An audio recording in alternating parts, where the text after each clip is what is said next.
Assalamualaikum warahmatullahi wabarakatuh. Perkenalkan, nama saya Afiana Yulianti dari 12 Kimia Analis 1. Di sini saya akan menjelaskan mengenai cara pembuatan unsur transisi, yaitu unsur besi. Kemudian saya akan menjelaskan mengenai sejarah pembuatan besi. Pada tahun 1900 sebelum Masehi, logam Fe diperkirakan ditemukan, namun tidak pasti dan belum diketahui penemunya. Kemudian pada tahun 1100 sebelum Masehi, bangsa Barat menguasai penemuan besi dan keberadaannya pun masih dirahasiakan. Kemudian pada tahun 1000 sebelum Masehi, setelah berkembangnya hingga tahun tersebut, keberadaan besi mulai dipelajari, cara peleburan dan menggunakan besi oleh bangsa-bangsa seperti Yunani, Mesir, Roma, Carthaginians, dan Assyria. Setelah itu, pada tahun 800 sebelum Masehi, berbagai inovasi telah dilakukan oleh bangsa Arya, dan India pun telah berhasil membuat besi setelah inovasi dari bangsa-bangsa tersebut. Setelah itu, pada tahun 700 sampai 600 sebelum Masehi, bangsa Cina juga belajar cara membuat besi. Sehingga pada tahun 400 sampai 1700 Masehi, baja ditemukan dan dipelajari pembuatannya. Kemudian saya akan membahas mengenai sifat fisika besi. Besi memiliki titik didih 3134 Kelvin. Titik leburnya yaitu 1811 Kelvin. Dan besi merupakan penghantar konduktor. Massa jenis fase padatnya 7,86 gram per cm kubik. Massa jenis fase cair dan pada titik lebur 6,98 gram per cm kubik. Kalor peleburannya 13,81 kJ per mol. Kalor penguapannya yaitu 340 kJ per mol. Kemagnetan yaitu ferromagnetik, keelektronegatifan 1,83. Jari-jari atomnya 140 sehingga dan warna kationnya Fe2+, hijau, Fe3+ jingga. Selain memiliki sifat fisika, besi juga memiliki sifat kimia, yaitu A. Elektropositif atau mudah melepaskan elektron, sehingga bilangan oksidasinya bertanda positif. B. Memiliki biloks utama 2 dan 3. C. Reduktor, yaitu Fe2+ dan oksidator Fe3+. D. Reaktif dan korosif. E. Mudah bereaksi dengan unsur-unsur non-logam seperti halogen, sulfur, fosfor, boron, karbon, dan silikon. F. Larut dalam asam-asam encer dan menghasilkan gas H2. Setelah kita membahas mengenai sejarah, sifat fisika, dan sifat kimianya, sekarang kita melanjutkan mengenai keberadaan unsur besi. Di bumi, unsur besi terdapat di kerak bumi sebesar 5% dan di dalam senyawa-senyawa mineral, misalnya magnetit, yaitu 65% besi. Di dalam batuan hematit, 60-75% besi. Di dalam limonit juga ada 20% besi dan siderit. Manfaat besi. Besi merupakan bahan yang paling umum digunakan dalam pembuatan kerangka bangunan, peralatan bangunan, dan alat-alat pertanian. Yang kedua, besi juga digunakan sebagai bahan campuran cat dan tinta. Yang ketiga, sebagai pengkilap kaca.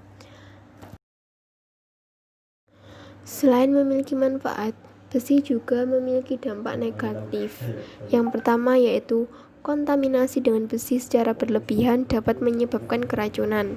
Yang kedua, kontaminasi dengan besi berkarat dapat membahayakan tubuh, salah satunya terkena tetanus. Selain itu, juga ada gangguan teknis, yaitu endapan Fe bersifat korosif terhadap pipa dan akan mengendap pada saluran pipa, sehingga mengakibatkan kebuntuan, dan efek-efek yang dapat merugikan seperti mengotori bak yang terbuat dari seng, mengotori wastafel dan kloset. Yang kedua juga ada gangguan fisiknya. Gangguan fisik yang ditimbulkan oleh adanya besi terlarut dalam air adalah timbulnya warna, bau, rasa. Air akan terasa tidak enak bila konsentrasi besi terlarutnya lebih dari 1,0 mg per liter. Yang ketiga, gangguan kesehatan.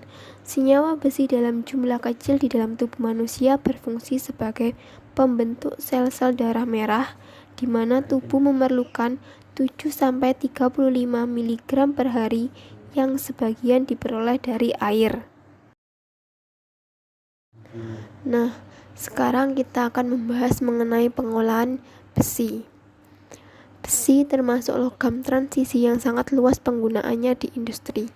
Keberadaannya di alam dalam bentuk senyawanya, sehingga untuk memperoleh kedua logam tersebut diperlukan proses ekstraksi.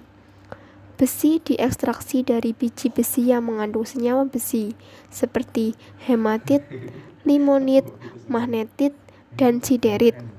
Proses ekstraksi dilakukan dalam tungku yang disebut tanur tiup dengan metode reduksi. Tahapan ekstraksi Fe dari biji besi. Biji besi, batu kapur, dan kokas dimasukkan dari bagian atas tanur. Kemudian udara panas ditiupkan ke bagian bawah tungku agar kokas bereaksi dengan OZ membentuk CO2. Gas CO2 yang terbentuk selanjutnya akan bergerak ke atas dari lebih lanjut dengan kokas untuk membentuk CO. Reaksi ini bersifat endotermik, sehingga terjadi sedikit penurunan suhu proses.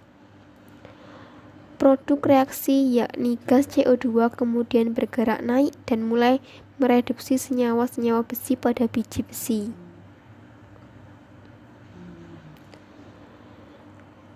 Kemudian ada reaksi tersebut. Setelah bereaksi, Fe yang terbentuk akan mengalir dan berkumpul di bawah. Karena suhu di bawah tinggi sehingga 2000 derajat Celcius, Fe akan berada dalam bentuk lelehannya. Sementara itu, CaCO3 dalam tanur akan terurai menjadi CaO. CaO yang terbentuk akan bereaksi dengan pengotor yang bersifat asam yang ada dalam biji besi, seperti pasir silika. Reaksi ini menghasilkan senyawa dengan titik didih rendah yang disebut terak atau slag. Reaksinya sebagai berikut. Selanjutnya, lelehan terak kemudian akan mengalir ke bagian bawah tanur. Karena kerapatannya lelehan terak yang lebih rendah dibandingkan lelehan besi, maka lelehan terak berada di atas lelehan besi, sehingga keduanya dapat dikeluarkan secara terpisah. Secara tidak langsung, lelehan terak ini melindungi lelehan besi dari teroksidasinya kembali.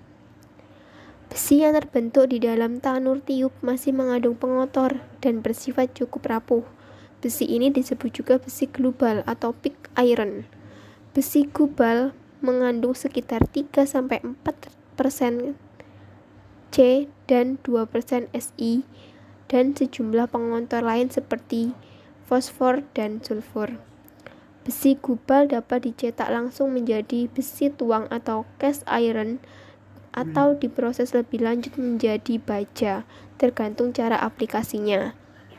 Itulah proses pembuatan atau pengolahan besi dengan cara ekstraksi menggunakan metode reduksi. Itulah cara pengolahan dan pembuatan besi dengan ekstraksi menggunakan metode reduksi. Apabila ada kata-kata saya yang kurang berkenan, mohon dimaafkan dan mohon maklum, ini adalah proses pembelajaran. Terima kasih. Wassalamualaikum warahmatullahi wabarakatuh.